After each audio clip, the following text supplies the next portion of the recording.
We spent a few moments inside the chairman's studio today with our special guest, Andy Mooney. He's the chairman of Disney Consumer Products, and he is truly a visionary, a driving force, and a philanthropist behind Disney Consumer Products. How's it going, Andy? Good. How are you? All right. So, we are inside the chairman's studio with our guest today, Andy Mooney. You're obviously a big force behind the DCP, platform. So, what is it that you have kind of passed on to people, or what is it that force that you kind of bring to the table? Well, that's brought so much success to Disney. I think you have to be able to work with a talented group of people, which we have here, to kind of paint a vision of what the future could look like, and then put in all of the steps that you need to put in place to kind of make that vision become a reality. So it was kind of scary, I think, to people back in 2000 when we were doing 12 billion to start to paint a vision that we could do 20. But before we got to 20, we were starting to paint a vision that we could do 25.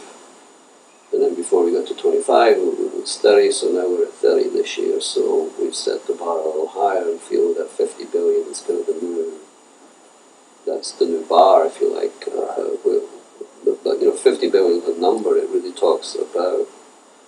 of talks about a much broader perspective of what we can do in consumer products to achieve that number. So I think we're just starting that process now. Awesome. Now, where do you see Disney going forward in the retail marketplace? Well, I think I kind of kick it up to a little higher level, which is that, if you take a walk down memory lane all the way to 1955, that year, it was over 50 years ago, 53 years ago now. Back that year, Walt did what people anticipated he would do. He did an animated release. But he also did a big budget live action release, 20,000 Leagues Under the Sea, featured Kirk Douglas and Anthony Mason, the equivalent of Pirates of the Caribbean in its era. He did a documentary series called True Life's Adventures, which won an Oscar that year.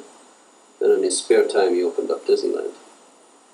So if you consider Walt's vision for what the brand could be and how wide a touch point it could have with consumers, it was pretty remarkable how broad that vision was. I kind of feel where the company is today under Bob Iger, it's now reapproaching that expansive vision for what could be done with the brand. And in some ways we're returning, I think, to our expansiveness of vision that we had back in the 50s when Walt was around. And I think that's going to create a lot of exciting opportunities in the retail business as we develop more properties from various entities.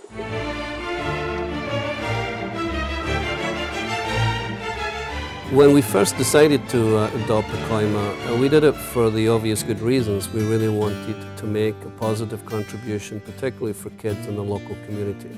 The big surprise to us really was the benefit that accrued to the folks who got involved in the mentoring program. They came out of that program energized.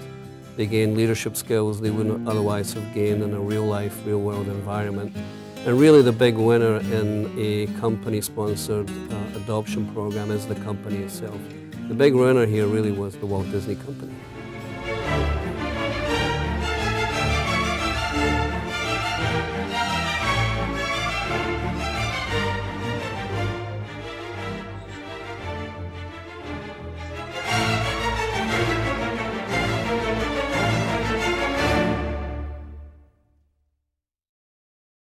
Andy, do you have any hidden talents? Besides the wall, the guitars on the wall. They're hidden pretty deep. But no, I like to play guitar. I also like to paint. Painting. Any paintings in here that we can showcase? No. A few of them. home, a few other people's homes, but not me. Andy the painter, Andy the artist. Are you a politician by any chance? There is an Andy Mooney. He's a Canadian politician. I'm not sure if it's AKA one and the same. It's your little side job. No.